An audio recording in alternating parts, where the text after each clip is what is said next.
biasa ya, kita harus selalu semangat. Ya, terima kasih atas kehadiran Bapak Ibu Guru pada kegiatan hari ini, yaitu diseminasi modul 1.4 tentang budaya positif.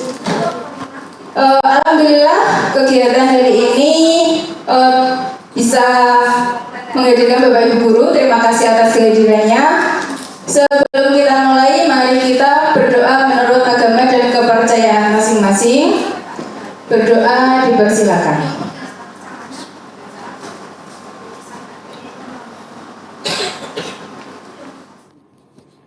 Acara selanjutnya yaitu menyanyikan lagu Indonesia Raya. Para hadirin dimohon berdiri.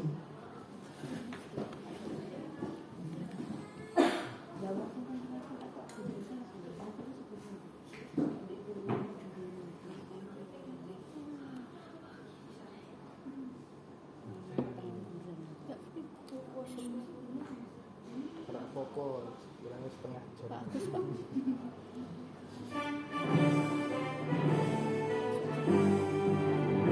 Indonesia tanah airku, tanah tumpah darahku. Di sanalah aku berdiri, jadi pandu ibuku.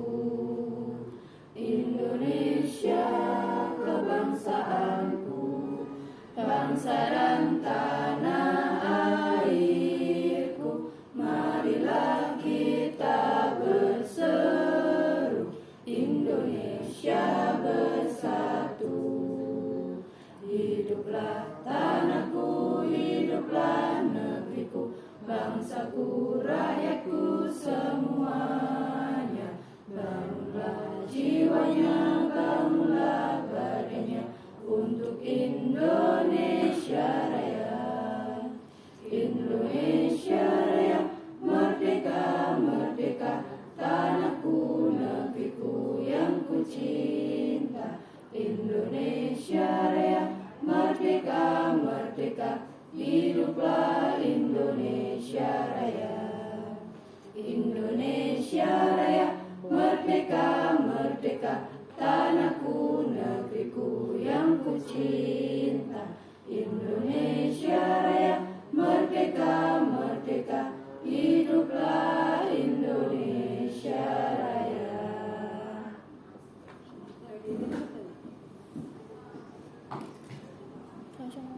Hadirin dimohon duduk kembali.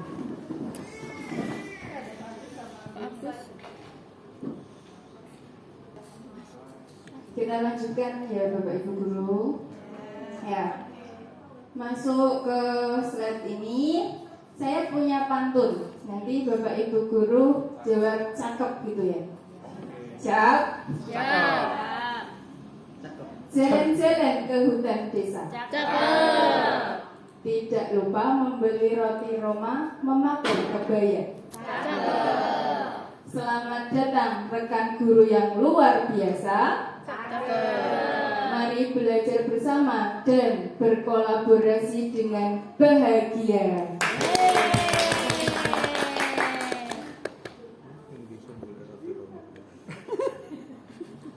Ya, terima kasih kembali.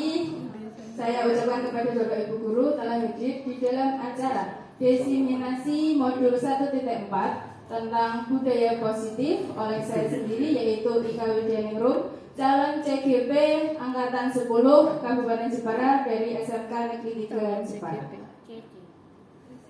Sebelum kita mulai ke materi,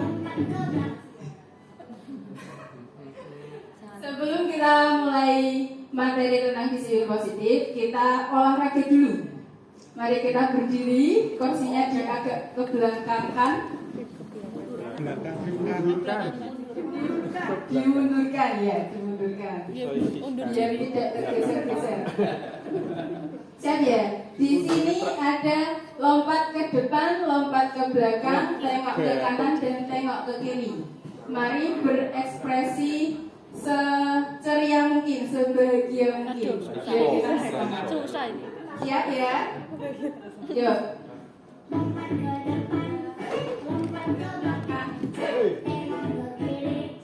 Sekali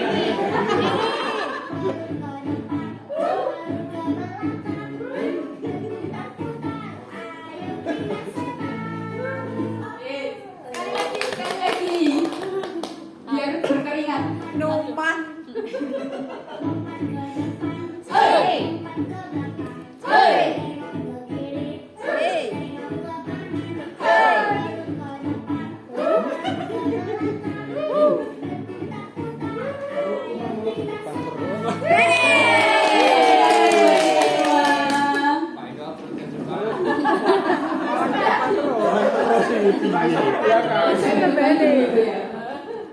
Nah itu buat olahraganya. Sekarang olah pikir. Aduh, susah ini.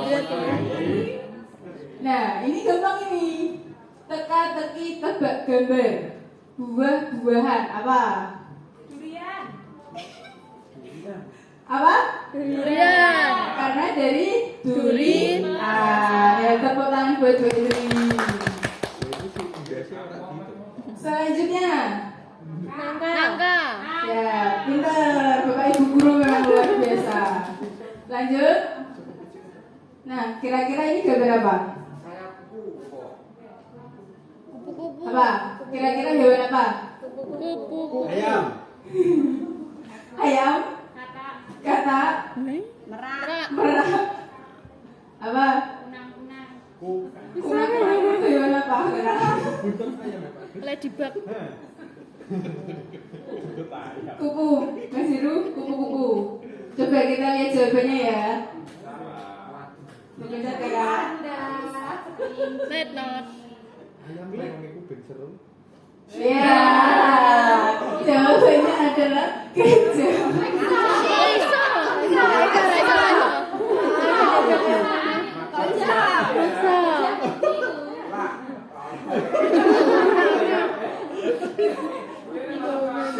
Nah itu dari tebak gambarnya aslinya adalah gajah, punya sayap kupu-kupu. Gajah emang lomba mural kopi iku.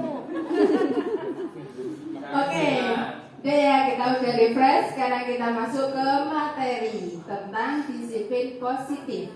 Apa yang kamu pahami dari kata disiplin budaya positif? Kalau dari kata budaya, kira-kira apa maknanya?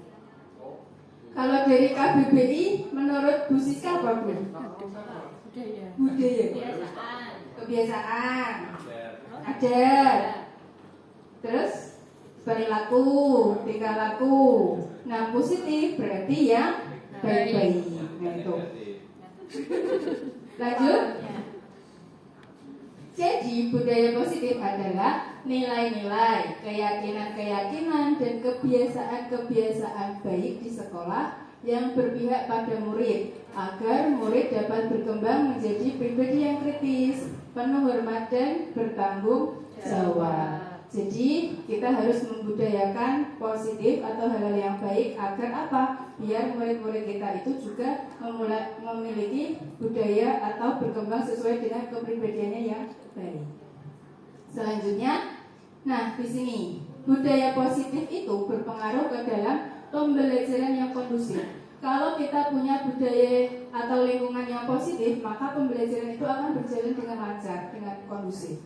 Selain itu, dari budaya positif itu akan memberikan efek kepada moral siswa yang positif. Kalau kita mempunyai lingkungan atau suasana yang positif, maka akan membentuk karakter murid tidak hanya terbentuk dari akademik atau intelektual, tapi dari lingkungan yang positif tersebut. Lanjut. Hari ini kita akan berdiskusi tentang konsep inti budaya positif. Ada beberapa poin. Yang pertama yaitu perubahan paradigma belajar, nilai-nilai kebajikan, keyakinan kelas, motivasi perilaku manusia, disiplin positif, kebutuhan dasar manusia, posisi kontrol guru, dan segitiga restitusi. Ya, kita lanjutkan ya Bapak Ibu Guru. Materi selanjutnya yaitu perubahan paradigma belajar.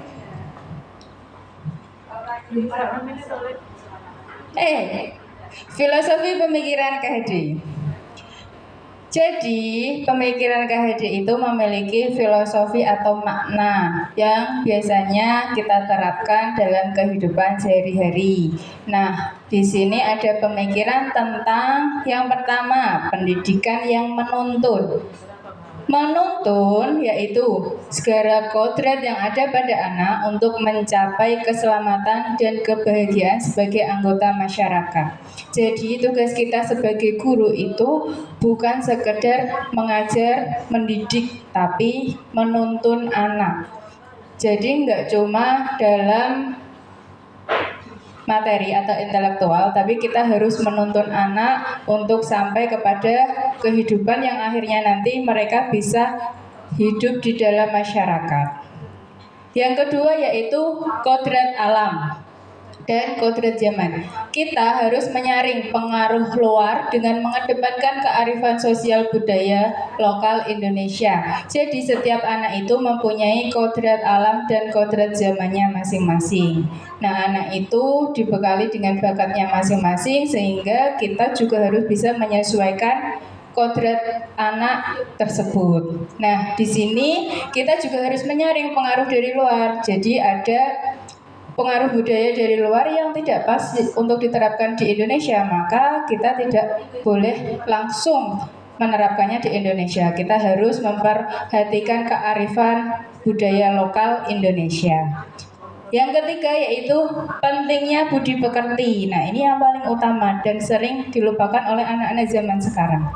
Budi pekerti adalah keselarasan, kreativitas, emosi, niat, dan karya dalam hidup. Jadi, budi pekerti itu kalau dalam bahasa Jawa itu unggah-ungguh. Kita harus bisa menempatkan diri di mana kita hidup dan berproses. Di lingkungan sekolah kita harus mempunyai unggah-ungguh kepada Bapak Ibu guru, dan ada juga tentang pendidikan karakter yang menerapkan kita harus menghormati sesama teman juga. Jadi nggak cuma kepada orang yang lebih tua, tapi kepada sepantaran atau teman juga. Selanjutnya yaitu pembelajaran dengan paradigma baru. Pembelajaran dengan paradigma baru merupakan pembelajaran yang dirancang berdasarkan prinsip pembelajaran berdiferensiasi, sehingga para peserta didik belajar sesuai kebutuhannya, berdasarkan tahap perkembangan, sesuai psikologi modern. Untuk apa? Untuk mewujudkan profil pelajar Pancasila sesuai dengan kurikulum Merdeka. Nah, di sini yang dimaksud dengan pembelajaran berdiferensiasi yaitu kita harus menyesuaikan kebutuhan anak-anak. Jadi di awal biasanya kita seharusnya melakukan uji untuk melihat kemampuan anak atau minatnya anak itu di mana, di apa, yang mereka punya bakat itu apa. Terus kita bisa membuat pembelajaran yang berbeda-beda sesuai dengan karakteristik anak tersebut. Bisa juga dari media pembelajarannya. Kita harus membuat media pembelajaran yang lebih bervariatif agar bisa memenuhi pembelajaran dengan paradigma baru tersebut.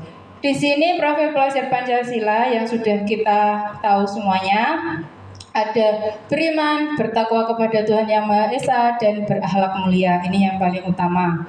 Terus ada berkebinekaan global. Jadi di Indonesia itu ada berbagai macam suku, adat, budaya. Selanjutnya yaitu mandiri. Berarti kita harus bisa mandiri, tidak menggantungkan diri kepada orang lain. Tapi di sisi lain kita sebagai makhluk sosial, kita juga harus bisa bergotong royong. Kalau waktunya kita harus mengerjakan tugas mandiri ya mandiri, kalau kita harus bersosialisasi bergotong royong, kita juga harus ikut berpartisipasi. Selanjutnya yaitu kreatif dan bernalar kritis. Selanjutnya prinsip pembelajaran paradigma baru sesuai filosofi Ki Hajar Dewantara. Yang pertama, pembelajaran dirancang dengan mempertimbangkan tahap perkembangan dan tingkat pencapaian peserta didik saat ini sesuai dengan kebutuhan belajar. Nah tadi, jadi kebutuhan anak itu berbeda-beda. Ada yang pintar matematika, ada yang pintar bahasa, ada yang pintar olahraga. Itu kebutuhan mereka berbeda-beda. Kita tidak boleh memaksakan.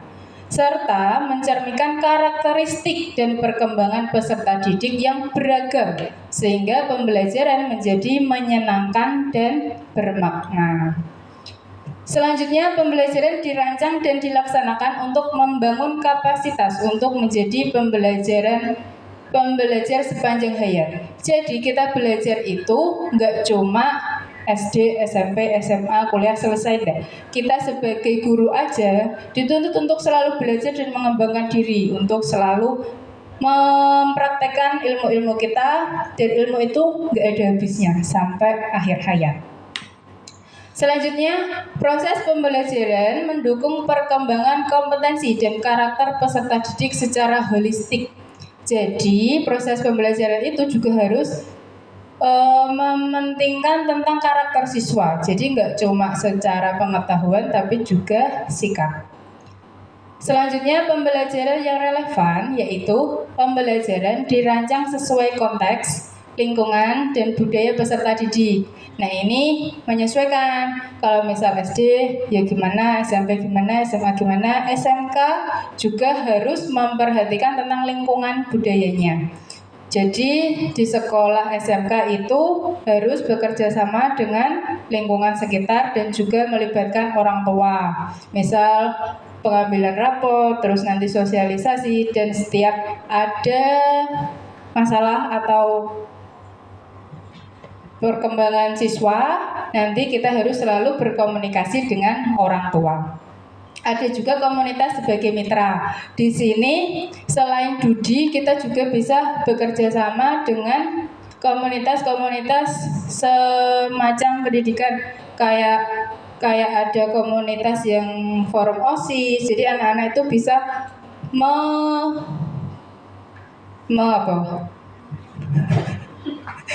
Jadi siswa itu bisa mengembangkan diri, nggak cuma di lingkungan sekolah, tapi juga di lingkungan komunitas yang ada di Jepara. Selanjutnya yaitu pembelajaran berorientasi pada masa depan yang berkelanjutan. Jadi siswa itu nggak harus cuma memikirkan sekarang, tapi kita juga harus memikirkan masa depan yang berkelanjutan. Lanjut, tentang miskonsepsi tentang teori kontrol. Teori kontrol itu apa? Teori kontrol adalah tindakan baik direncanakan maupun tidak yang bersifat mengajak, mengawasi, dan mencegah agar masyarakat di lingkungan dapat terkendali.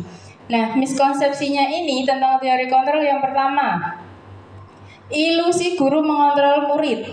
Jadi, guru itu tidak boleh mengontrol muridnya. Yang kedua, ilusi bahwa semua penguatan positif efektif dan bermanfaat. Jadi, penguatan positif itu meskipun kita memandangnya itu sebuah positif dan kita kira itu bermanfaat, belum tentu itu bermanfaat buat mereka.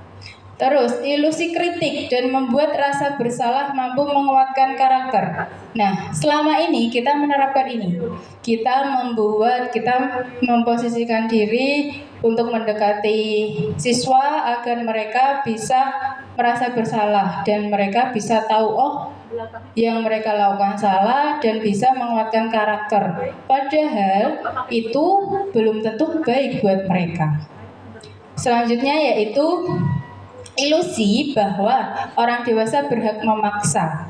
Jadi itu tidak bagus atau tidak dibenarkan. Jadi anak itu harus bertindak sesuai dengan kontrol dirinya masing-masing. Nggak boleh dipaksa dari orang lain atau apalagi oleh orang dewasa. Nah, ini contoh paradigma stimulus respon ke pendekatan teori kontrol. Nah, di sini ada gambar. Gambar apakah ini? Ini adalah gambar segelas air minum dan sebotol air minum. Sama-sama air minum. Nah, kalau kita melihat dari di sini ada dua sisi orang. Yang satu tinggi, yang satu lebih tinggi dan lebih berisi. Nah, itu memiliki kebutuhan yang berbeda. Nah, stimulusnya apa? realitas kebutuhan kita sama. Jadi semua orang itu mikirnya kita butuh minum, tapi enggak semuanya itu minumnya sama. Jadi ada yang lebih butuh lebih banyak, ada yang cuma sedikit karena dia menyesuaikan dengan kebutuhannya masing-masing.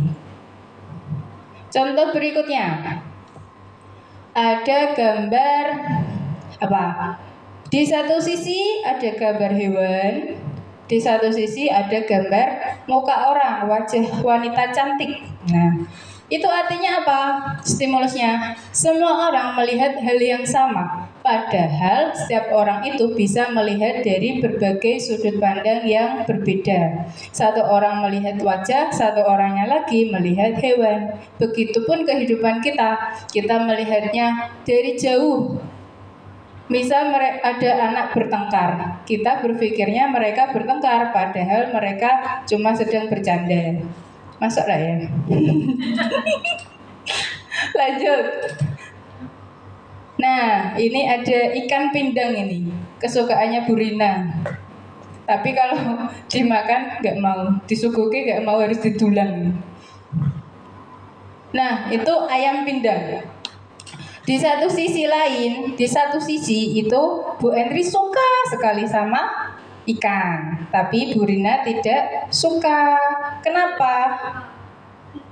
Desi apalagi suka? Apalagi Bu Desi tadi udah request sebenarnya, request pindang, tapi tidak terpenuhi. Maaf ya Bu. Gaji. Nah itu kita coba mengubah orang lain untuk berpandangan sama dengan kita, itu tidak bisa. Karena apa? Karena dia punya pandangan sendiri. Lah aku rasa seneng iwak kok dok bakso maaf iwak, ya tidak boleh. Jadi setiap orang mempunyai pandangan tersendiri di dunia ini dan kita tidak boleh memaksa. Ini ada satu sisi orang melihat anak yang sedang menangis atau bertengkar. Nah, stimulus responnya, perilaku buruk dilihat sebagai suatu kesalahan. Padahal sebenarnya setiap kejadian atau perilaku itu pasti mempunyai alasan tertentu. Selanjutnya ada gambar tangan. Kira-kira ini bisa digenggam enggak? Kamu bisa enggak kira-kira menggandengnya? Menggandeng. Lanjut. Nah itu tangan itu tadi kalau bukan orangnya sendiri yang mengontrol itu tidak bisa. Jadi orang lain itu tidak bisa mengontrol kita. Yang bisa mengontrol kita adalah diri kita sendiri. Kayak tadi soal ikan. Dia nggak suka, ya udah nggak suka. Tapi ada orang yang mungkin bisa mengendalikan diri. Temanku nggak suka makan ikan, berarti untuk makan siang aku nggak pesen makan biar bisa makan sama-sama, pesen ayam. Jadi bisa mengontrol diri. Lanjut ya Bapak Ibu Guru. Selanjutnya yaitu tentang nilai-nilai kebajikan. Nah sebelumnya nilai-nilai kebajikan itu kira-kira apa? Nilai-nilai kebaikan yang Baik Ibu kita. nilai-nilai yang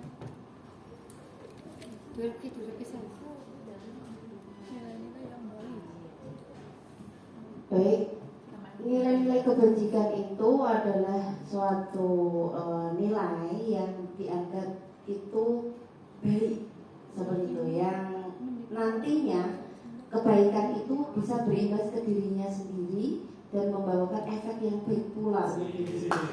Biasa berikan teman-teman buat kita. Iya, nilai-nilai kebajikan itu intinya adalah hal-hal baik dan positif yang bisa diterapkan oleh siswa maupun diri kita sebagai guru. Nah, contohnya nilai-nilai kebajikan itu banyak sekali. Tanpa diajarkan, itu sebenarnya kita dari kecil itu udah menerapkannya. Ya dimulai dari penerapan di rumah oleh orang tua kita, bagaimana kita dari kecil itu diajar, misal ada teman punya mainan, kita harus meminta izin untuk pinjam. Terus misalnya dari kita mau pulang, berarti harus atau pergi kita harus meminta izin kepada orang tua. Itu merupakan nilai-nilai kebajikan yang kita terapkan dari kecil. Nah, di sini nilai-nilai kebajikan yang kita terapkan selama hidup kita itu merupakan nilai yang disepakati bersama, lepas dari suku, bangsa, agama, bahasa maupun latar belakang tadi. Jadi terlepas dari semua suku, agama itu kita udah menerapkannya. Nah, contohnya ini menurut IBO Primary Years Program itu ada toleransi, rasa hormat, integritas, mandiri, menghargai, antusias, empati, keingintahuan, kreativitas, kerjasama, percaya diri, dan komitmen. Itu kan udah kita terapkan. Cuma ada yang maksimal, ada yang kurang. Misalnya seperti saya juga secara kreativitas juga nggak terlalu kreatif. Tapi untuk toleransi dan rasa hormat mungkin kita bisa menerapkannya ke semua orang. Jadi memang kita juga harus menerapkan nilai-nilai kebajikan itu pada diri kita sendiri. Terus ada profil pelajar Pancasila, beriman dan bertakwa pada Tuhan Yang Maha Esa, berakhlak mulia, berkebinekaan global, gotong royong, mandiri, kreatif, bernalar kritis. Terus ada juga keterampilan hidup atau life skill, dapat dipercaya, lurus hati, pendengar yang baik dan aktif, tidak merendahkan orang, memberikan yang terbaik dari diri. Itu menurut para ahli. Jadi mereka mengkategorikan beberapa nilai-nilai kebajikan ke dalam nama-nama itu. IBO, Primary Years Program, ada profil pelajar Pancasila, ada life skill. Nah, menurut Bapak Ibu guru, yang kita terapkan selama ini kategorinya apa? Yang bagian apa? Yang sudah kita terapkan dan mungkin bisa berjalan dengan baik selama ini dan untuk kedepannya. Profil pelajar Pancasila, ya, karena kita sudah menerapkannya sekarang dan itu merupakan untuk mewujudkan kurikulum merdeka di tahun ini dan untuk kedepannya. Kalau kurikulumnya nggak diubah lagi, tapi untuk profilnya insya Allah udah kita terapkan dan alhamdulillahnya selama ini udah berjalan dengan baik. Ada lagi yang menurut The Virtus Project, yaitu proyek nilai-nilai kebajikan. Di sini lebih banyak lagi. Di situ ada beberapa kategori nilai-nilai kebajikan yang kita bisa terapkan untuk diri kita dan kita tuntun anak-anak kita untuk bisa memiliki nilai-nilai kebajikan yang terkategori tersebut. Nah, selanjutnya kita akan menganalisis nilai-nilai kebajikan.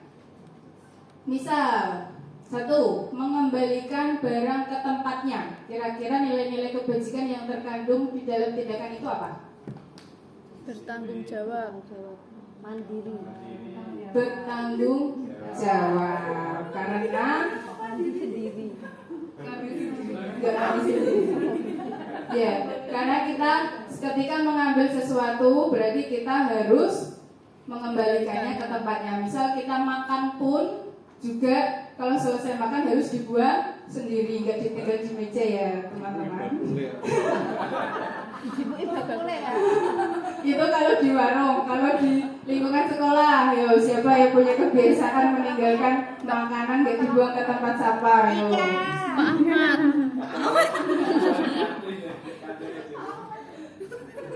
Lanjut. Yang kedua, dilarang mengganggu orang lain. Nilai-nilai kebajikannya apa? Menghargai, menghormati, hormat. Ya, saling menghormati atau bisa juga saling menghargai. Jadi memang kita sebagai makhluk, enggak itu siswa atau guru, memang kita harus saling menghormati satu sama lain. Tidak boleh mengganggu orang lain. Kalau misal membuli pun juga tidak boleh. Apalagi nyanyian itu apa? Ngecek. Tidak boleh saling mengejek, entah itu sesama teman atau ke murid. Nah, itu nanti namanya pembulian. Tidak boleh. Lanjut. Hadir di sekolah 15 menit sebelum pembelajaran. Disiplin. Apa? Rajin, bertanggung jawab, komitmen. Komitmen. Jadi kita berangkat sekolah jam 7. Kalau berangkat kurang dari jam 7 berarti kita punya komitmen yang baik untuk disiplin. Nah, itu yang kita terapkan selama ini, harus berangkat lebih pagi dari biasanya. Yang sering telat-telat akhirnya akan semakin membaik. Kita juga akan dimulai dari diri sendiri. Nah, itu dimulai dari diri sendiri yang akan kita tuturkan kepada siswa juga agar zero keterlambatan. Nah, itu visinya SMK Negeri 3 Jepara.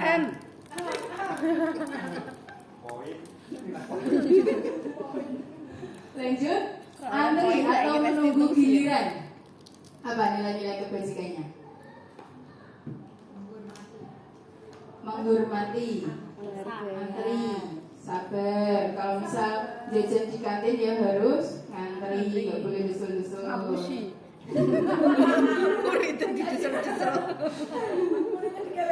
Nah, itu nilai-nilai kebajikannya saling menghormati atau menghormati orang lain. Ya mungkin kalau bapak ibu guru duluan itu karena anak-anak menghormati bapak ibu gurunya. Ya, masuk. Masuk.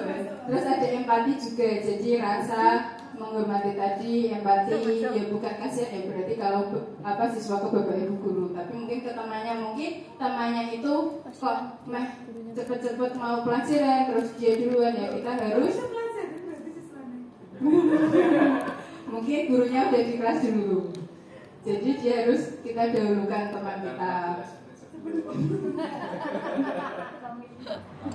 Materi selanjutnya yaitu tentang kebutuhan dasar manusia. Selama ini kita tahu nggak kebutuhan dasar manusia itu apa saja? Nah, yang pertama bertahan hidup. Nah, selama ini kita bertahan hidup dengan makan, memakai pakaian, mempunyai tempat tinggal untuk berteduh dari hujan dan panas, terus juga ada keamanan dan juga kesehatan, itu yang utama. Karena kalau kita tidak sehat, kita tidak bisa hidup. Lalu kasih sayang itu rasa diterima, dipedulikan, berbagi, kerjasama, menjadi bagian dari kelompok. Jadi tidak merasa sendiri. Di lingkungan sebagai makhluk sosial kita harus bisa bersosialisasi agar kita mempunyai kasih sayang. Yang ketiga yaitu kekuasaan. Berarti harga diri, keinginan untuk dianggap, memimpin, berprestasi dalam kelompok serta diakui dan didengar. Nah, itu memiliki kebutuhan dasar kekuasaan. Ada orang yang memang pengennya berkuasa, itu ada. Terus kebebasan, mandiri, memiliki pilihan, mencoba hal baru, mampu mengendalikan arah dirinya. Itu berarti dia memiliki kebutuhan dasar kebebasan. Selanjutnya yaitu kesenangan, yaitu bermain, humor, antusiasme, dan tertawa. Itu berarti dia memiliki kebutuhan dasar kesenangan. Nah, di sini ada kasus tentang kebutuhan dasar. Tahun ini Dimas genap berusia 17 tahun. Ia senang sekali ketika ayahnya mulai mengajarkan cara menyetir mobil. Setiap hari pekan ia berlatih menyetir. Ia terlihat senang sekali berlatih sampai akhirnya ia bisa menyetir mobil dengan baik dan lancar. Ketika ibunya bertanya pada Dimas, apa yang membuat dia ingin bisa menyetir mobil? Ketika jawaban Dimas adalah seperti ini, kebutuhan apa yang ingin dia penuhi? Yang pertama, biar bisa jalan-jalan naik mobil sama teman-teman, Bu. Nah, itu berarti kebutuhan dasarnya apa? Ya, kasih sayang. Jadi, si ibu ini mempunyai kebutuhan dasar kasih sayang kepada Dimas. Jadi, Dimas pengen jalan-jalan naik mobil sama teman-temannya. Terus selanjutnya, aku senang bisa pergi ke tempat-tempat yang aku suka. Itu berarti apa? Kesenangan. Karena dia akan kesenangan, bermain, humor, antusiasme terhadap berlatih mobil tadi. Selanjutnya yaitu motivasi perilaku manusia. Nah, motivasi perilaku manusia itu biasanya dia ingin mendapatkan imbalan atau penghargaan dari orang lain. Nah, itu memiliki dua, yaitu motivasi ekstrinsik dan motivasi intrinsik.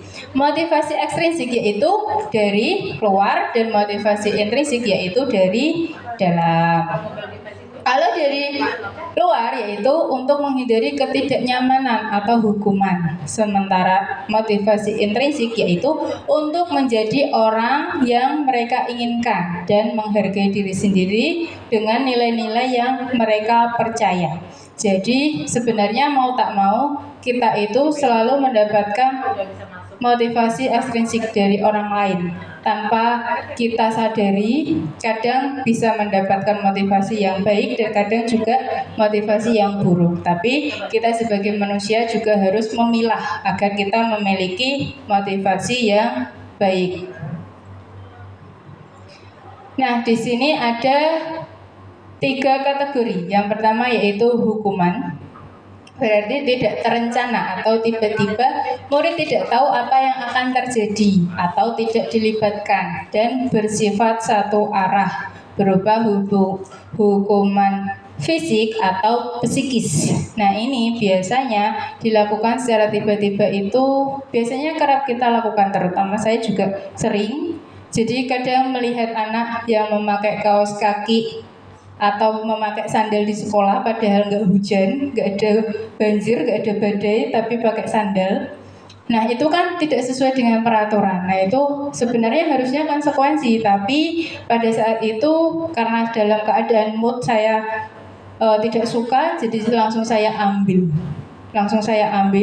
terus saya simpan di ruang BK atau di ruang OSIS. Nah, itu nanti dia harus membuat surat pernyataan dan dia harus melaksanakan hukuman. Terus selanjutnya itu konsekuensi. Konsekuensi yaitu terencana atau disepakati sesuai peraturan murid. Nah, tadi kalau misal saya memberikan peringatan atau ini kamu tahu nggak peraturannya seperti apa, ini kamu harus bawa dulu, besok nggak boleh diambil lagi, atau kamu bawa pulang terus sepatunya diambil. Nah, itu konsekuensi karena dia tahu itu salah dan dia langsung memperbaikinya. Jadi dia langsung ngambil sepatunya di jok motor biasanya, terus langsung dipakai. Terus selanjutnya itu restitusi. Restitusi adalah proses menciptakan kondisi bagi murid untuk memperbaiki proses kesalahan kolaboratif yang menghasilkan murid untuk mencari solusi sendiri. Nah, di sini restitusi mempunyai 3 komponen, yaitu menstabilkan identitas dan nanti akhirnya akan ada menemukan solusi untuk dirinya sendiri. Nanti akan dijelaskan lebih lanjut. Selanjutnya, nah, penerapannya. Sekarang ada 3 kasus. Yang pertama yaitu mencatat 100 kali di dalam buku kalimat dengan kalimat saya tidak akan terlambat lagi karena terlambat ke sekolah. Jadi ada kasus anak terlambat sekolah, lalu dia diminta untuk mencatat 100 kali kalimat saya tidak akan terlambat lagi. Nah, itu merupakan kategori penerapan apa? Apakah hukuman, konsekuensi, atau restitusi? Bu Edri? Hukuman. Brina? Apa? Mencatat 100 kali. Hukuman. Kita bisa mengambil kesimpulan itu bisa hukuman ketika dia langsung secara tiba-tiba disuruh menulis atau mencatat 100 kali tadi tanpa ada kesepakatan kelas. Tapi kalau sebelumnya ada kesepakatan bersama, maka itu akan menjadi sebuah konsekuensi. Itu. Kasus kedua. Lari mengelilingi lapangan basket 2 kali karena terlambat pada mata pelajaran olahraga. Termasuk penerapan apa?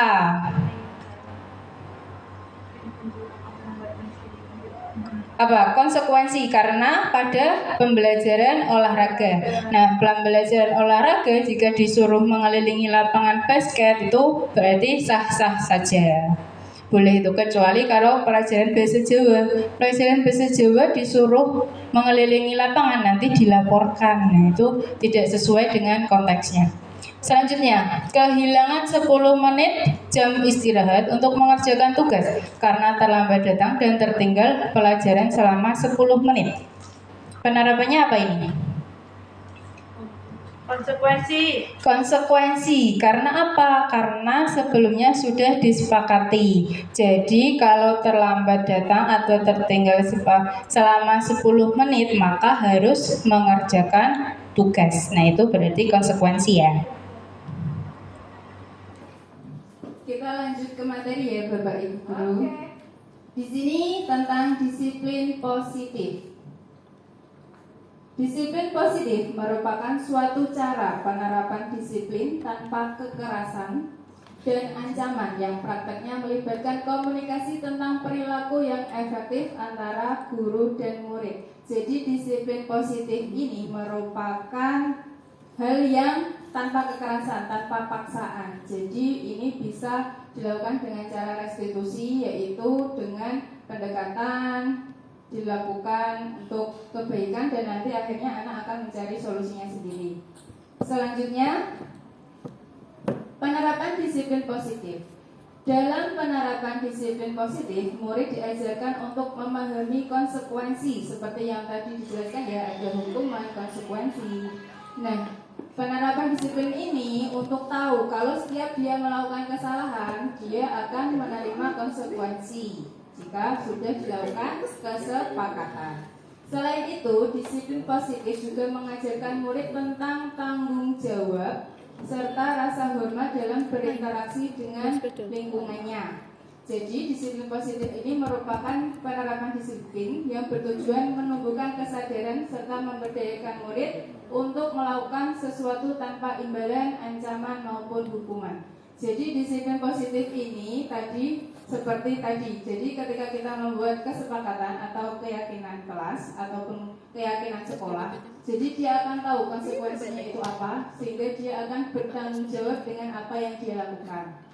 Misalnya tadi, kalau misal ada siswa yang pakai kaos kaki yang tidak sesuai dengan harinya, misalnya pas pramuka harusnya hitam, tapi dia pakainya putih, otomatis itu kan tidak sesuai dengan disiplin positif atau peraturan sekolah. Otomatis dia akan tahu, oh di peraturan sekolah itu tidak boleh, maka konsekuensinya adalah dia harus memakai atribut yang sesuai dengan peraturan sekolah. Contohnya seperti itu. Terus ada lagi penerapan disiplin positif. Nah, di sini ada gambar. Kira-kira dari gabungan gambar ini artinya apa? Penerapan disiplin positif apa? Tepat waktu. Apanya yang tepat waktu? Disiplin. Apanya yang disiplin? Berangkat sekolahnya tepat waktu. Berangkat sekolah tepat waktu. Tepat waktunya jam? Jam 4.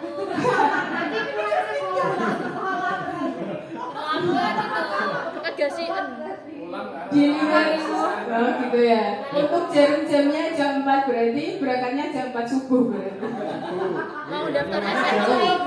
Orangnya jauh kayak Pak Agus yang harus menempuh berapa kilometer. Tapi kalau jam 4 kan harusnya gelap. Ini sudah terang kok. Mana? Oh gitu ya. Ya betul, itu pengalamannya Pak Agus itu gitu lah. Berangkat dari rumah gelap sampai akhirnya di sekolah udah terang gitu. Jadi penerapan disiplin positif di sini yaitu siswa harus berangkat tepat waktu, begitupun juga dengan Bapak Ibu guru. Tepat waktu di sini yaitu jam 7 ya, Bapak Ibu, enggak jam 4. Jam 7. Nah, itu pun ya, nampaknya harus jam 7. Kalau rumahnya jauh berapa kilometer ya memang tadi harus berangkat habis subuh. Harus menyesuaikan dengan kondisi masing-masing orang. Kalau rumahnya deket ya kayak Bunita yang tinggal melipir ya berangkatnya 5 menit 5 menit sebelum jam 7 juga boleh. 1 menit Oh, 1 menit. Mabur. Berarti kalau sudah sampai di luar nunggu sampai jam 7 baru masuk. Iya, tepat waktu. Juga Ya jangan gitu Pak, kita harus kalau misal jam 7 ya berarti harus sudah di kelas sebelum jam 7, maksudnya seperti itu.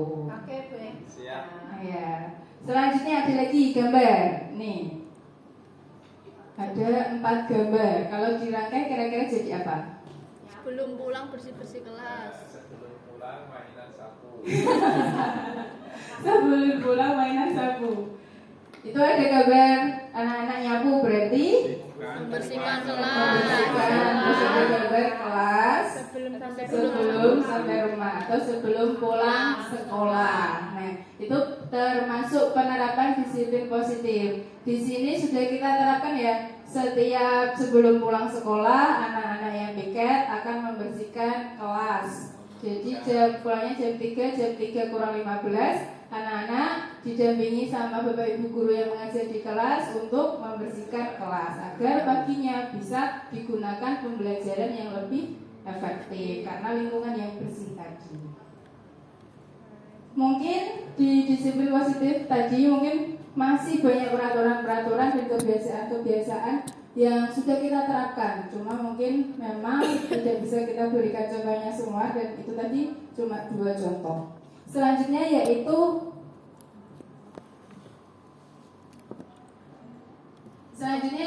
tentang posisi kontrol guru. Nah, di sini kita sebagai guru itu harus tahu posisi kita itu sebagai apa. Di sini ada 5 kategori, yaitu penghukum, pembuat merasa bersalah, teman, pemantau, dan manajer.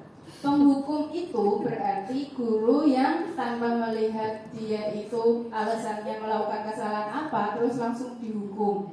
Misalnya tadi tidak mengerjakan PR, terus langsung disuruh keluar, tidak boleh mengikuti pembelajaran di kelas. Nah, itu termasuk penghukum. Terus ada membuat merasa bersalah. Biasanya anak-anak itu misalnya di kelas kok ribut terus Bapak Ibu guru, kamu itu loh kok nggak kasihan sama ibu, kok rame terus, ibu itu capek ngajar kamu, kayak gitu tuh membuat merasa bersalah anak-anak. Iya, karena mungkin anak-anak sekarang itu lebih pada cuek ya Pak. Nah itu kita harus menuntun karakter anak-anak untuk lebih peka sama lingkungan sekitar. Selanjutnya itu teman. Nah di sini teman, guru itu bisa memposisikan sebagai teman juga ketika anak mungkin sedang melakukan kesalahan, terus ketika kita penegatan, kita bisa menggunakan posisi kontrol teman agar anak-anak itu mau bercerita sebenarnya apa yang mereka alami, apa yang mereka lakukan, kenapa mereka melakukan kesalahan, itu bisa sebagai teman. Selanjutnya yaitu sebagai pemantau. Pemantau itu selain guru memberikan arahan kepada anak, jadi memang ketika anak melakukan kesalahan, jadi guru itu juga akan memantau mereka itu kenapa melakukan itu dan nanti konsekuensinya apa, itu nanti pemantau. Terus kalau manajer itu menerapkan segitiga restitusi, itu merupakan kita harus menggali masalahnya itu ya terjadi itu karena apa, terus kenapa dia melakukan itu, alasannya apa, dan memberikan tuntunan atau arahan agar anak tersebut itu bisa mendapatkan solusi dari kesalahan yang mereka buat. Itu dari manajer. Kira-kira dari 5 posisi kontrol tersebut, Bapak Ibu guru ada di posisi mana? Penghukum. Penghukum. Membuat rasa bersalah. Membuat rasa bersalah. Jadi saya biasanya di Pemantau. Masya Allah, jadi sebagai pemantau. Saya sebagai teman aja deh. Pak Agus sebagai teman. Kalau Pak Agus Des. Dia dari tadi itu katanya mau ngomong loh. Apa? Mikir Coba pakai mic-nya. Akan berubah-ubah itu gimana? Ya, coba dijelaskan. Mungkin diceritakan yang sudah dialami seperti apa.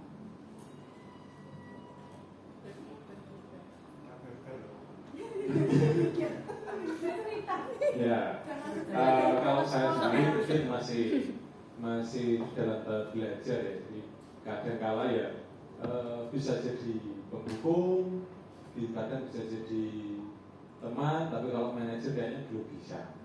Misalnya Pak, contohnya yang sudah dialami apa? Pada saat Ya, lemari Atta. Jangan sebut merek. ya kadang-kadang kan kita secara tidak sengaja mungkin langsung mengambil keputusan hukuman, padahal kita tidak Tidak tahu alasannya apa. menggali informasi terlebih dahulu kenapa dia melakukan pelanggaran. Anak-anak itu kenapa melakukan pelanggaran kan harus digali dulu, harusnya seperti itu. Terus yang satunya tadi sebagai Ya, teman. Misalnya pas apa? Mas,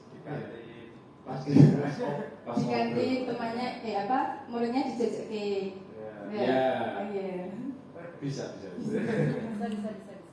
Boleh. Kalau Bu Desi gimana Bu Desi? Tadi katanya pemantau Bu Desi.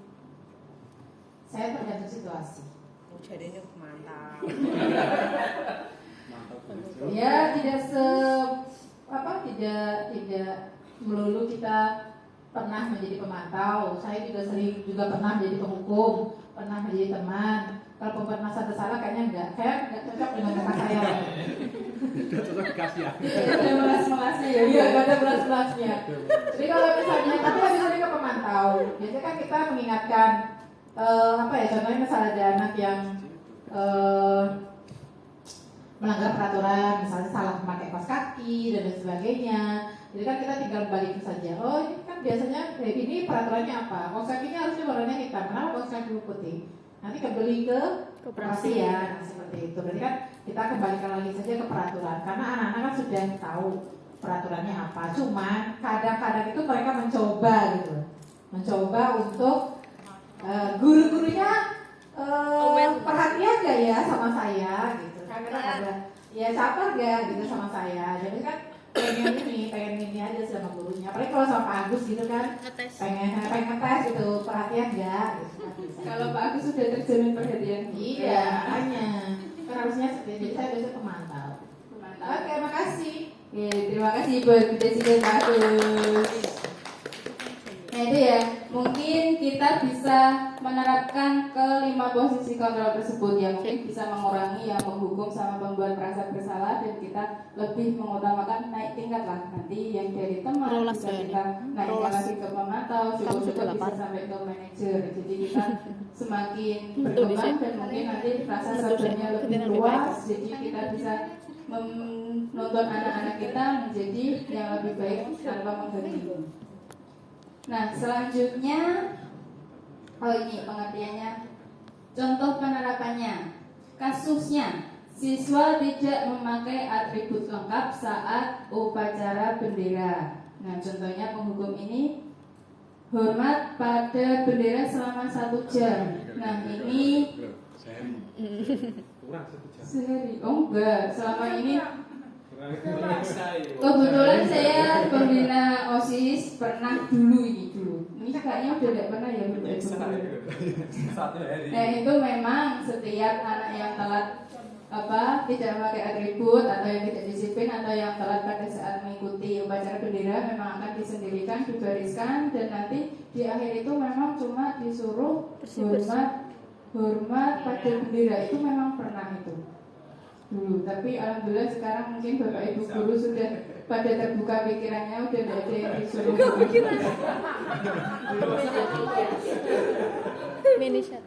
Nah, itu sekarang mungkin lebih bermanfaat seperti membersihkan lingkungan sekitar di lapangan atau di dekat-dekat di lapangan. Jadi ada meskipun fungsinya itu meskipun itu kategorinya penghukum, tapi ada manfaatnya. Terus ada pembuat rasa bersalah, contohnya berapa kali ibu bapak harus memberitahu kamu selalu saja mengecewakan ibu. Nah ini termasuk membuat rasa bersalah. Jadi ketika anak melakukan salah, terus ibu guru mengucapkan kata tersebut, anak-anak akan merasa bersalah. Nah ini untuk anak-anak yang peka. Kalau yang anak-anak yang nggak peka ya otomatis cuek, disgobu karena banyak itu.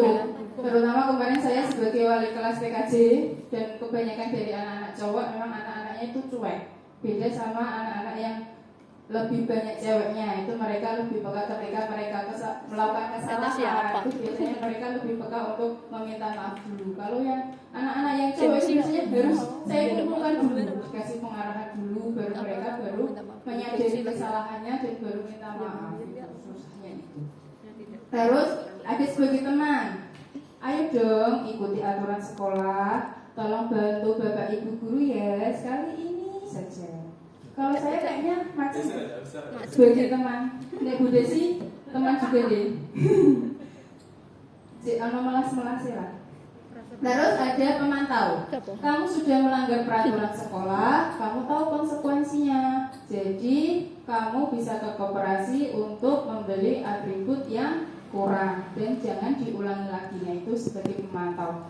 Cuma di sini sudah diterapkan kayak kemarin kita melakukan apa namanya?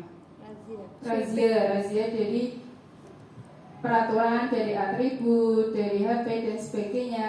Itu kita ketika punya satu kelas itu memang harus kita pantau. Kemarin kita cuma mengumpulkan atau mendata anak-anak yang tidak memakai kaos kaki, anak-anak yang rambutnya merah, atau anak-anak yang tidak lengkap atributnya. Kemarin harus kita pantau lagi. Minggu depannya dicek lagi ke kelasnya. Jadi anak itu udah ganti apa belum kaos kakinya, atau mungkin yang nggak punya sabuk udah beli sabuk apa belum. Nah, itu harus kita pantau sampai mereka menjadi lebih baik dari sebelumnya. Selanjutnya yaitu manajer. Apakah kamu tahu kesalahanmu? Kira-kira bagaimana kamu memperbaiki kesalahanmu? Nah, kalau tadi pemantau itu kita cuma menyarankan untuk dia membeli sabuk atau membeli ke koperasi dan kita cuma memantau. Tapi kalau manajer, kita memberikan kesempatan kepada siswa tersebut untuk memberikan solusi pada dirinya sendiri. Kayak misal kalau anak membolos sekolah, dilakukan segitiga restitusi, jadi kita pendekatan sampai nanti dia akan menemukan solusinya. Kalau dia membolos berarti dia tidak boleh mengulanginya lagi, dan ketika jam pelajaran kosong itu berarti dia harus meminta tugas kepada bapak ibu guru, bukan malah pergi membolos. Nah, itu sebagai manajer. Mending bolos sudah Pak. Selanjutnya itu selanjutnya kita scan barcode. Kita akan menganalisis tentang posisi kontrol. Silakan di scan ya Bapak Ibu. Dikasih nama apa? Nama lengkap ya tidak apa-apa, nama panggilan ya tidak apa-apa. Kok acep mulu? Saya kecewa sekali dengan Oh, sama 502. Kodenya 50270. Saya kecil. Ya, pilihannya tadi ada teman, penghukum, pembuat rasa bersalah, pemantau, dan manajer. Jawabnya mana? belum. Show and Sabar. short answer. Kata saya antusias ya. Satu jawab. Ada. Gak boleh nyontek ya Bapak Ibu. Sudah terlanjur. Bu Desi. Oh, ada DSP. Dia Ayu Paramita. Pembuat rasa bersalah. Cinta. Pengkronisasi kita. Wah, ini pada contek-contekan ini. Jawabannya sama semua. Ya emang jawabannya itu. Ini berarti pinter lagi. Karena Kita sudah kan pintar membuat rasa di sini bersalah. beberapa kali sudah pintar sekali. Sudah mahal.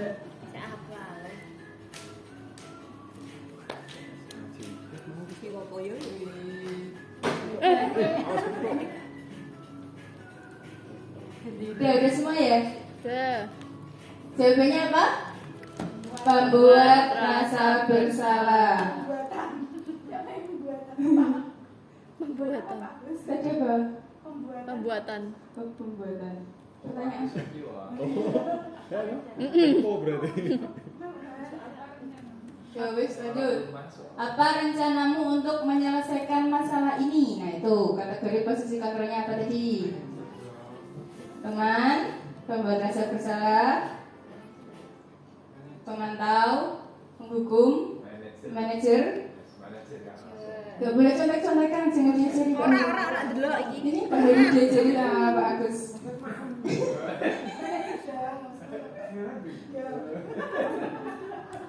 Berempat, 5, 6.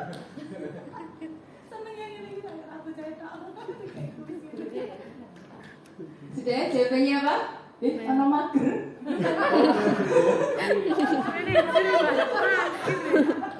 Posisi apa itu? Posisi mager. Kita juga pengennya mager loh Pak. Jadi mager. Ya jawabannya yaitu manajer. Lanjut. Kamu tidak pernah benar melakukannya.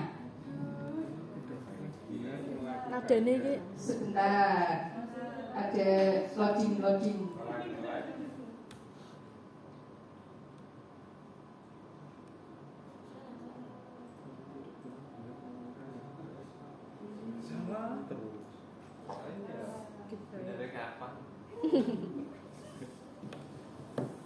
Laki-laki tidak pernah benar. Kita kalah jumlah. pasal nomor 1 ayat 2. Apabila Anda benar, Anda kembali ke pasal pertama. Asik. Belum.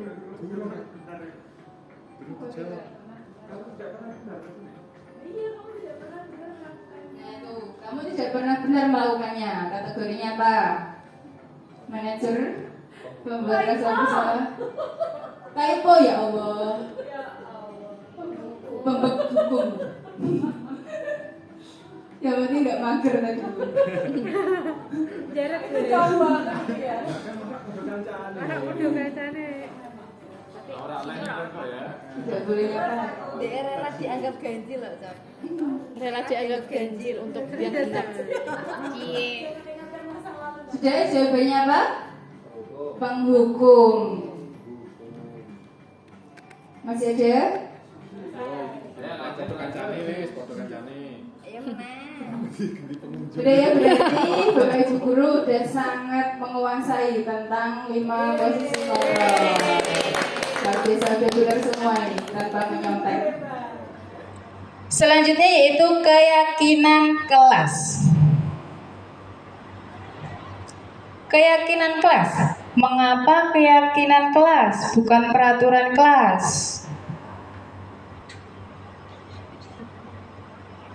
Ya. Karena biar yakin, biar ikhlas, Bu. Ya. Yang namanya yakin berarti ikhlas. Ikhlas itu berarti sama-sama setuju antara dua belah pihak, entah itu siswa ataupun guru ataupun sekolah. Nah, kalau peraturan kelas itu berarti secara sepihak. Jadi guru membuat peraturan kelas dan siswa harus mentaatinya. Itu namanya peraturan. Tapi kalau keyakinan itu dibuat secara bersama-sama, disepakati bersama-sama, terus diaplikasikan bersama-sama. Karena sudah sama-sama yakin itu yang terbaik buat kelasnya. Nah, sekarang pembentukan keyakinan kelas. Yang pertama yaitu bersifat abstrak atau berarti bebas, boleh berdasarkan apapun. Yang kedua, berupa pernyataan universal. Pernyataan universal itu berarti secara umum.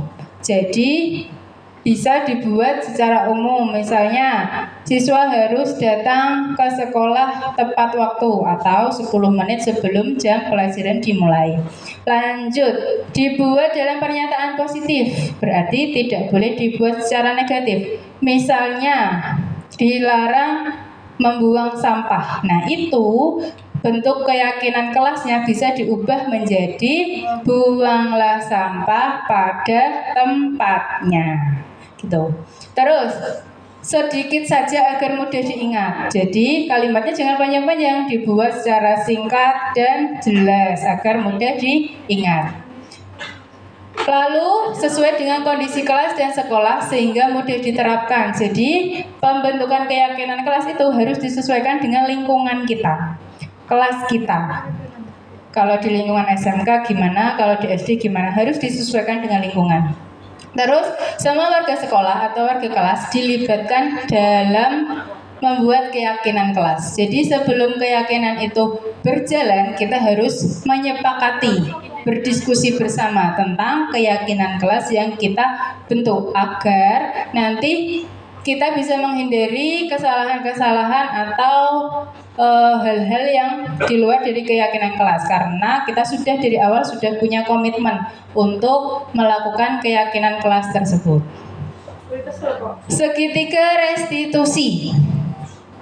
Tadi sempat kita ulas sedikit tentang segitiga restitusi yang memiliki 3 langkah-langkah. Pengertiannya, segitiga restitusi adalah suatu proses dialog yang dijalankan oleh guru agar dapat menghasilkan murid yang mandiri dan bertanggung jawab. Nah, di sini ada 3 segitiga restitusi. Yang pertama, menstabilkan identitas. Yang kedua, validasi tindakan yang salah. Dan yang ketiga, menanyakan keyakinan. Menstabilkan identitas. Berdasarkan prinsip membuat kesalahan adalah bagian dari proses pembelajaran. Contohnya, berbuat salah itu wajar. Tidak ada manusia yang sempurna. Ibu bapak juga pernah melakukan itu. Ibu bapak tidak mau mencari siapa yang salah, tapi ibu bapak ingin mencari solusi dari permasalahan ini.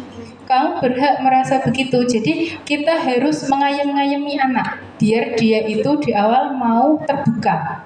Gimana nanti agar bisa sampai ke penyelesaian masalah. Jadi di awal kita harus bersikap lemah lembut agar anak mau terbuka. Selanjutnya yaitu validasi tindakan yang salah. Berdasarkan prinsip setiap perilaku berupaya memenuhi suatu kebutuhan tertentu. Contohnya, kamu pasti punya alasan mengapa melakukan hal itu. Padahal kamu bisa saja melakukan yang buruk dari itu. Kamu patut bangga karena telah melindungi sesuatu yang penting buatmu. Kamu melakukannya karena mempertahankan sesuatu yang penting buatmu. Nah, itu merupakan contoh validasi tindakan yang salah. Jadi, memvalidkan tindakannya itu benar atau salah. Yang selanjutnya yaitu menanyakan keyakinan. Nah, ini menanyakan keyakinan ini lebih berfokus kepada penyelesaian masalah berdasarkan prinsip teori kontrol, bahwa pada dasarnya kita termotivasi secara intrinsik. Jadi kita tidak boleh memaksa anak, tapi anak harus memunculkan secara intrinsik kepada dirinya sendiri untuk mencari solusi.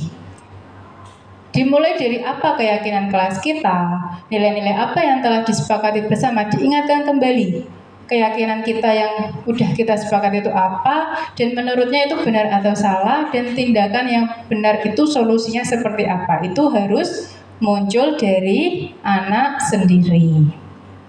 Lanjut ya Bapak Ibu. Ini merupakan contoh penerapan segitiga restitusi yang kemarin saya lakukan dengan anak untuk memenuhi tugas di demonstrasi kontekstual. Ini akan saya tampilkan, mohon dilihat, ditonton, dan yang buruk jangan dilihat ya. Yang kalau ekspresinya kurang natural ya skip aja skip.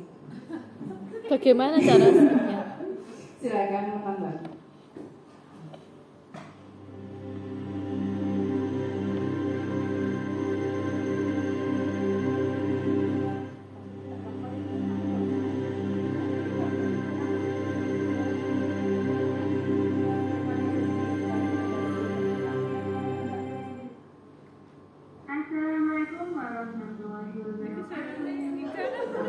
Kayak lihat suaranya Bu. Canva.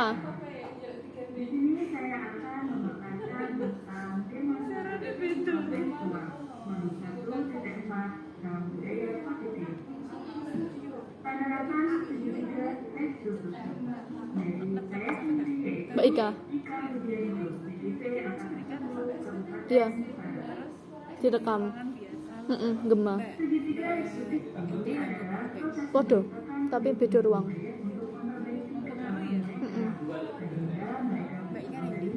Mbak Ika yang ruang dia. Meeting kayak itu. Ning ruang ning dhuwur, ning lab tapi beda ruang.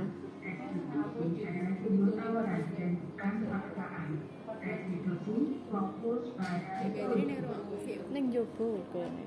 Studio apa ya? Tahapan uji tiga restitusi ini yaitu yang pertama, menstabilkan identitas. Yang kedua, validasi tindakan yang Benar aku tak rano kono itu. menanyakan keyakinan. Katakan. Pengawasan Kira iku neno. tiga restitusi Mbak Imun tak dingin. Iku ditambah ide. identitas itu berarti setiap orang itu pasti pernah melakukan kesalahan dan kamu bukan satu-satunya orang yang pernah melakukan salah. Sehingga menstabilkan identitas itu sangat-sangat perlu dilakukan. Yang kedua yaitu validasi tindakan yang salah. Kamu tentu punya alasan mengapa melakukan itu. Setiap orang pasti punya alasan kenapa melakukan kesalahan. Ada cara yang lebih efektif untuk mendapatkan apa yang kamu butuhkan sehingga meminimalisir sebuah kesalahan. Yang ketiga yaitu menanyakan keyakinan. Keyakinan kelas apa yang harus kita sepakati, kamu ingin menjadi orang seperti apa. Jadi kita akan berdiskusi tentang keyakinan kelas yang sudah kita sepakati, sehingga kalau kita sepakat berarti kita harus terima dengan konsekuensinya.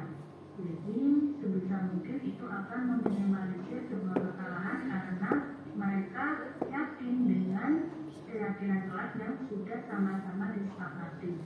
Karena setiap keyakinan itu muncul dari diri dia. Berikut video tentang penerapan segitiga restitusi.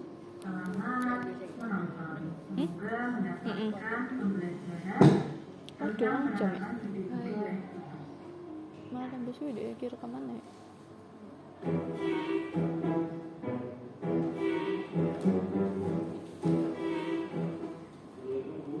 Waalaikumsalam. Sini Nel duduk. Saimut. Ada apa ya? Ini kemarin mereka itu dapat laporan kalau kamu itu membolos. Apa itu benar? Iya, benar. Apakah akan sehalus itu kalau bertanya? Benar. Ini bolos salah apa we? Dia tidak tahu kalau siswa itu pasti punya kesalahan. Nah, Kira banget gini. Kira banget gini. terus menurut Lionel itu tindakan yang benar atau salah? Lalu menurut Lionel membolos itu benar atau salah? Kenapa kok salah? Meninggalkan penghasilan. Terus kalau meninggalkan penghasilan itu minta adik pelajaran sekolah atau tidak?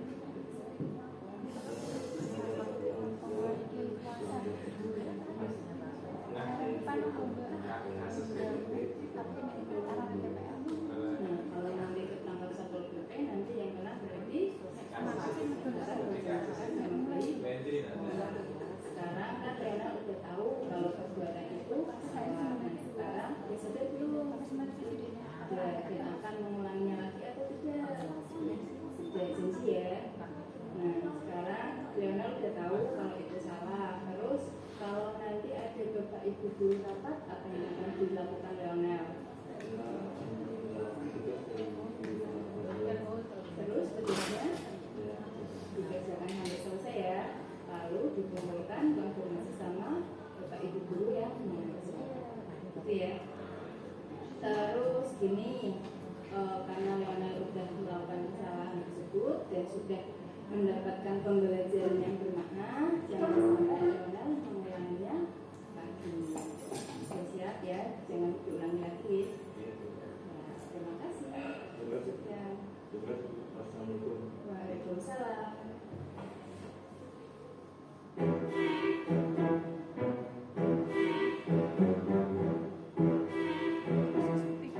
Kasus 2, siswa menyontek.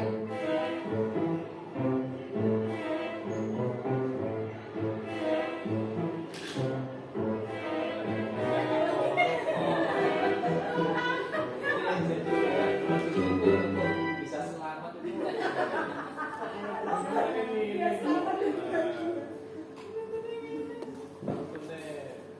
Kasih tips nih.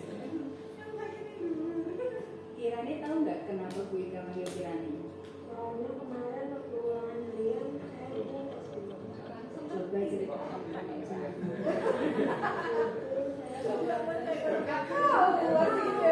Kalau bersalah kan kebenaran diri sendiri ya biasanya. Jika tahu kok tidak menimbulkan ya memunculkan siswa yang ribet ya.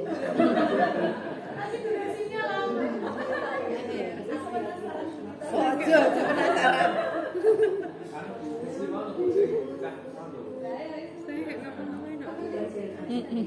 Teman tau ora?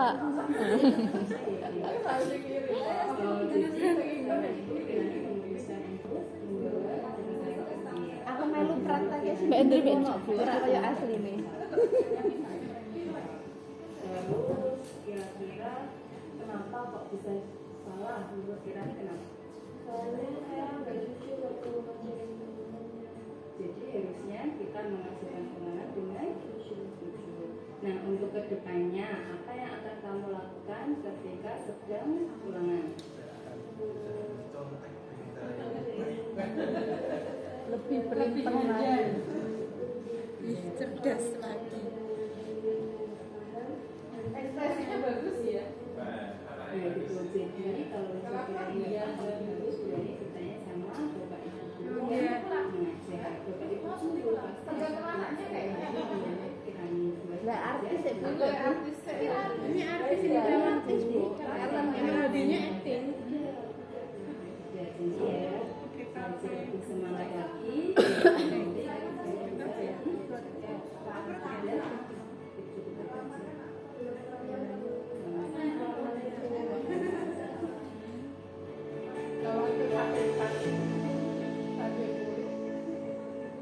Perkenalkan, nama saya Lionel dari kelas 10 Plot Film.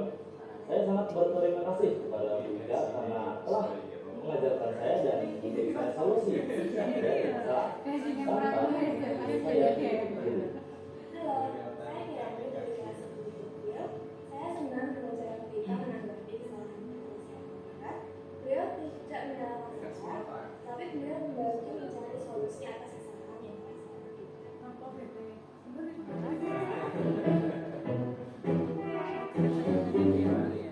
Ya, berikan aplaus. Ya, terima kasih. Itu merupakan contoh penerapan segitiga restitusi. Selanjutnya ini yang terakhir, yaitu berdiskusi. Nah, kira-kira dari sekian banyaknya yang kita pelajari ini, kira-kira ada yang mau berdiskusi atau mau yang bertanya?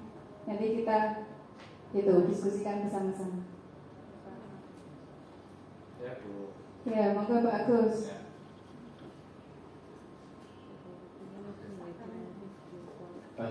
Gini, langsung saja. Ketika kita di lapangan, itu kan kalau segitiga yang ditampilkan ini kan anak langsung, maksudnya dia merasa bersalah terus mengiyakan. Tadi apa kesalahannya ini Bu? Nah ini ada satu kasus anak itu tidak merasa bersalah. Jadi, iya.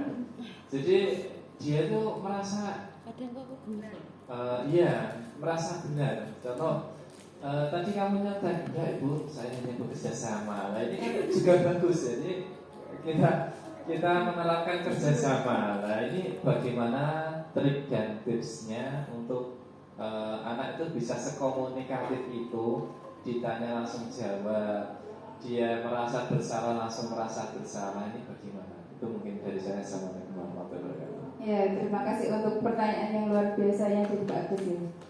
Kalau menurut saya ya Pak, ini tadi kan contoh penerapan segitiga restitusi yang memang harusnya kita praktekkan bersama.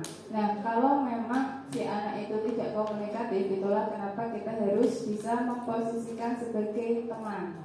Nah, gimana caranya ya? Kita memang harus pendekatan. Jadi nggak langsung ke manajer, tapi kita bisa pendekatan lewat teman dulu, digali dulu. Ya mungkin kalau misal anaknya memang pendiam, mungkin butuh waktu nggak cuma sekali, mungkin dipanggilnya, tapi bisa 2-3 kali biar dia lega.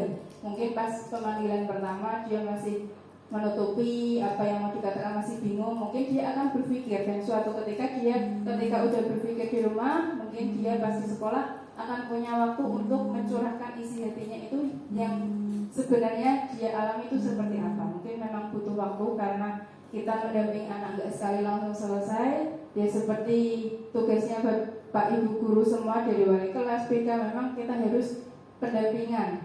Selain dari kita harus memantau, juga harus sebagai manajer tadi sesuai dengan segitiga restitusi, sehingga nantinya anak mau bicara dan kita bisa menyelesaikannya bersama. Jadi anak memang harus memunculkan solusi sendiri untuk masalahnya, dan kita memang harusnya menuntut saja, gitu Bapak. Tepuk tangan buat Pak Agus. Setelah mendengar penjelasannya, jadi tidak sabar untuk segera menerapkan. Luar biasa. Bisa langsung dipraktekkan. Yang terakhir yaitu refleksi. Nah, di sini ada 2 refleksi yang bisa Bapak Ibu isi di dalam barcode tersebut.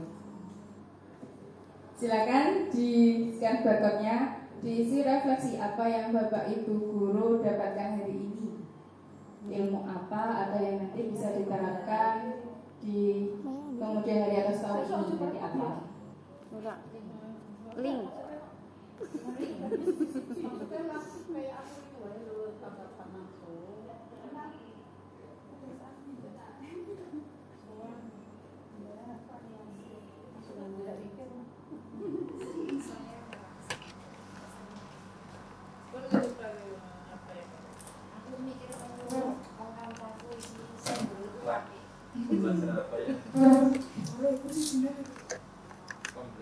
Sudah di barcode ya?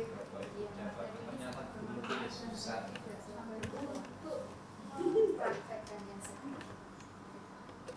Bu Liza langsung pakai itu suara terus langsung terketik.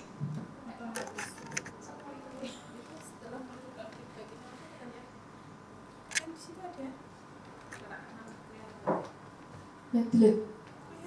Nih, langsung ditambahkan bawahnya. Tambah.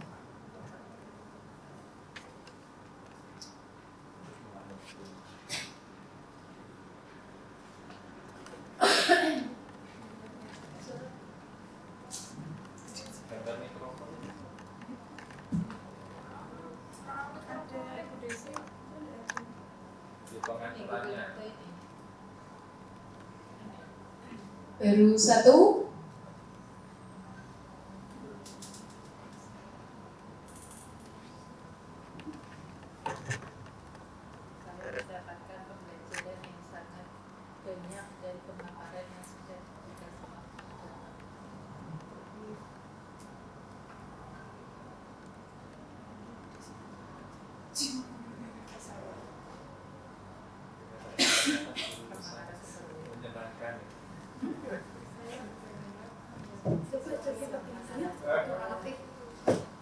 Jodoh saya dulu ketika sekolah itu guru-gurunya seperti itu. Insya Allah. Saya sangat tidak sabar ingin menegakkan restitusi kepada siswa-siswa yang bersekolah. Ya, betul. Kita terapkan institusi pendalaman ini. Masih 1. Ini Bu Nita kayaknya sangat mendalami. Bu, jangan segiat Bu. Wah, kayak loh, sama aja keterangan gue.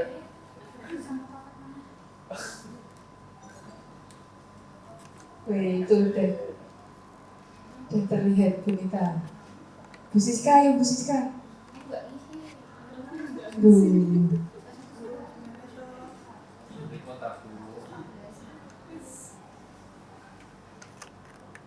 Pembelajaran yang saya ambil, saya bisa mendapatkan ilmu yang banyak dan bermanfaat, khususnya pada posisi kontrol guru, di mana sebelumnya saya menerapkan posisi kontrol yang kurang pas. Sekarang dapat memposisikan posisi kontrol sebagai manajer. Sinten ini? Itu kamu? Orang diberi? Oh, itu Bu Nita. Oh, mohon dijelaskan Bu.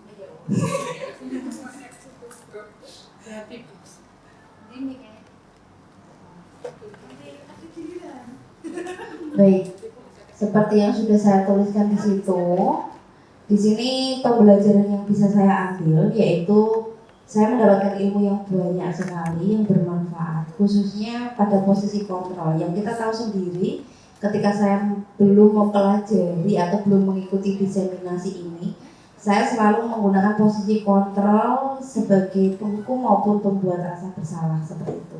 Tapi setelah saya mengikuti diseminasi yang luar biasa ini dan spektakuler ini, saya jadi bisa mendapatkan gambaran bagaimana posisi kontrol guru yang baik adalah posisi kontrol manajer yang segera mungkin akan saya tindak lanjuti. Luar biasa, berikan tepuk tangan yang meriah buat kita. Kita tunggu nanti kinerjanya. Udah terbukti tapi Kak Bu. Jadi intinya diseminasi ini membuat bersalah.